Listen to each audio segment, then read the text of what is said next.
How's it going? How's it going on this glorious Tuesday of November the 14th? It's almost Thanksgiving. Hopefully, everyone will have a awesome Thanksgiving as well. With that being said, we're going to be talking about Chicago migrants. I got two stories that I find very, very, very interesting. I'm going to ground.news to get them for the most part. Chicago migrants return to Venezuela ahead of winter. There's nothing for us here. Venezuelan migrant Michael Cassian, along with thousands of others, returned home from Chicago after being bused there from Texas, citing lack of infrastructure, jobs, and harsh weather conditions as a reason for their decisions. Their decision. Well, maybe don't cross the border unless you're legal. Cassian expressed disappointment that his stepdaughter was unable to enroll in school, which was one of the reasons they left Venezuela in search for a better education. He stated that the American dream no longer exists and they just want to return home. That's kind of weird that he was unable to enroll her in school. Because Texas lost a case, I think about 10 years ago, 15 years ago, that went to the Supreme Court saying that legal status doesn't matter. You have to allow them to be enrolled in your school.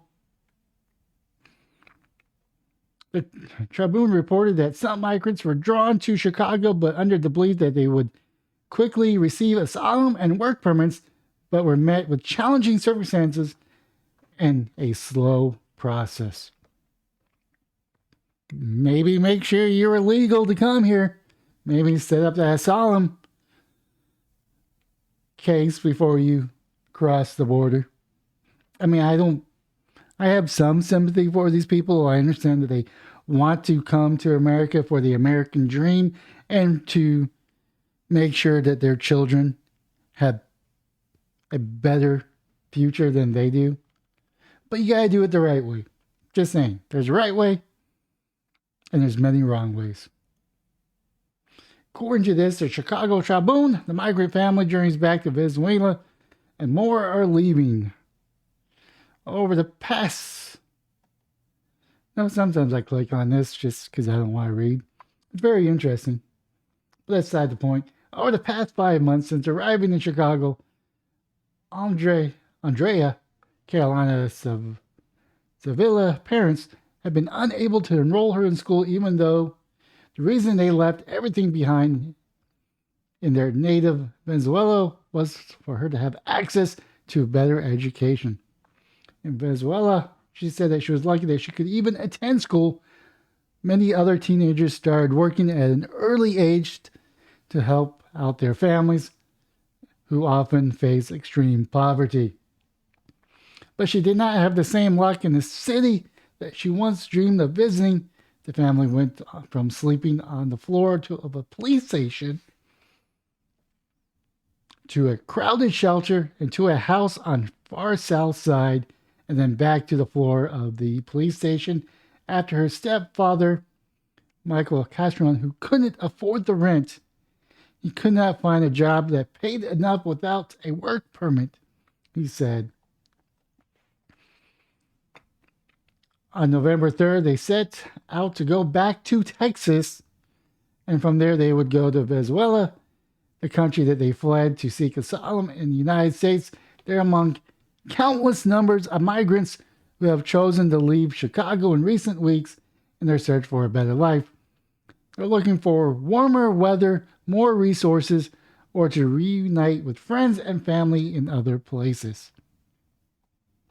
It's kind of sad that they're coming back to Texas. Mainly because we're a border state.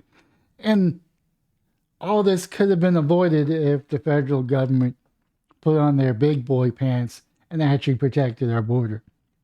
Not getting more judges, but actually protected to make sure there wasn't an influx of migrants coming in. One family of 5 left for Detroit because another migrant told them that there was work there. One man went back to Texas, where he'll join his cousins after trying his luck in Chicago in the past month. At least 40 people, including Sylvia's family, have left Chicago from the 1st District station onto the near south side with the help of Catholic Charities of Chicago. The American dream doesn't exist anymore, said Cassian, assuming that the J is an H. He laid on a blanket on the bare floor of the station the afternoon before they left. There's nothing here for us, he added. Migrants said that they realize the city is at its breaking point. Not only is there no space in the shelters, they're also acknowledging that some residents in Chicago oppose opening more shelters for them. Cassian said that despite the dangerous trek to get here, often begging for money, sleeping in streets, to cross several borders, the journey had not been worth it.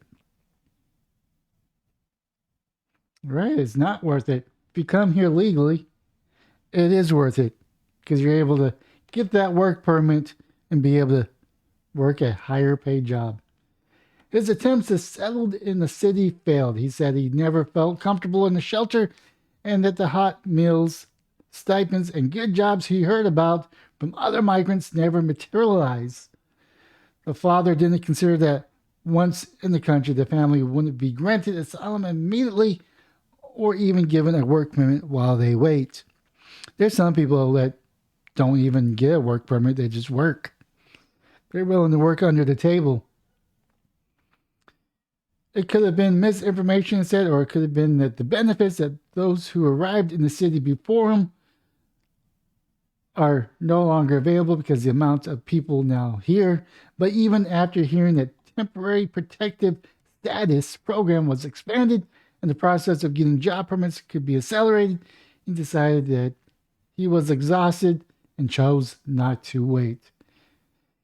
We didn't know things would be this hard, he said. He thought the process was faster. I mean, if you paid attention to our politicians, they say that our immigration laws are antidated. Our process doesn't work without saying how it doesn't work. But they do say speed is one of the factors, saying that it takes too long to process people. More than 2,000 people have gotten monetary aid from the state through the Catholic Charities to relocate to other states with family and friends, according to Kate Redmond, a spokesperson with the Catholic Charities of Chicago. The program has been part of their effort to help ease humanitarian crisis in Chicago. I mean, there's definitely a humanitarian crisis in Chicago. Used to be the murder capital of the United States. I think another city is taking that. I mean, you have gang violence on the south side of Chicago that killed more people in one day than a lot of things. And after and offered the migrants an opportunity to reunite with families or reach the city they intended to go to before being sent to Chicago, the state of Illinois determined who was eligible for relocations to other states. Then the Catholic Charities assist in helping them to make the travel arrangements, Branham said in an email. So it seems like the Catholic Church is working with the government. I don't know if the Catholic Church is the only charity that's doing it, but if they're the only charity doing it, something separation from church and government. Just saying. But while some migrants are choosing to leave, many more are still arriving every week in what could be considered a revolving door for taxpayers. For example, Catholic Charities of Chicago is using Illinois taxpayer money to transport the migrants who want to return to Texas or to other states, while simultaneously the Catholic Charities of San Antonio and the city of Denver are using federal taxpayer money to send new migrants to Chicago.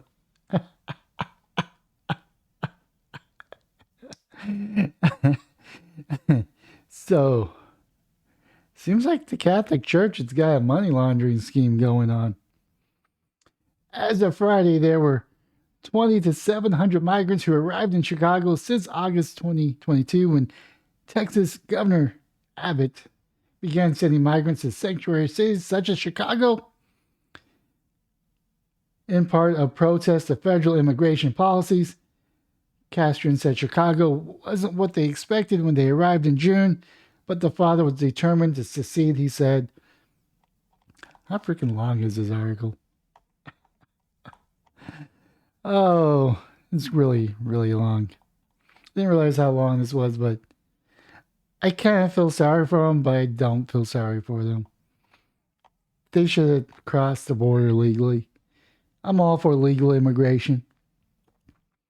But of course, I got the second one since this is going on way too long. Analysts from Gail Clipper from the Daily Caller. No, it does lean right. Chicago's such a shithole. Migrants are fleeing back across the border. See, is this a long one? I mean, I'll read a little bit of this one. Let's see here. There's a famous meme on social media known as food at home that resonates with anyone who grew up in a middle-class household. The child asks to stop for food on the way home, and the mother, being frugal or just fed up with the ceaseless demand of parenting, assures the child that we have food at home. The punchline is always a photo of some food that appeared wholly unfit for consumption, let alone for a growing child. That is the meme that comes to mind when hearing the stories of Chicago Tribune migrants and family fleeing Venezuela. Me, Mom, can we go to Chicago? Mom, we have socialism at home. These migrants made difficult choices to avoid the food at home and instead devoted time and energy getting their children the meal that they deserve.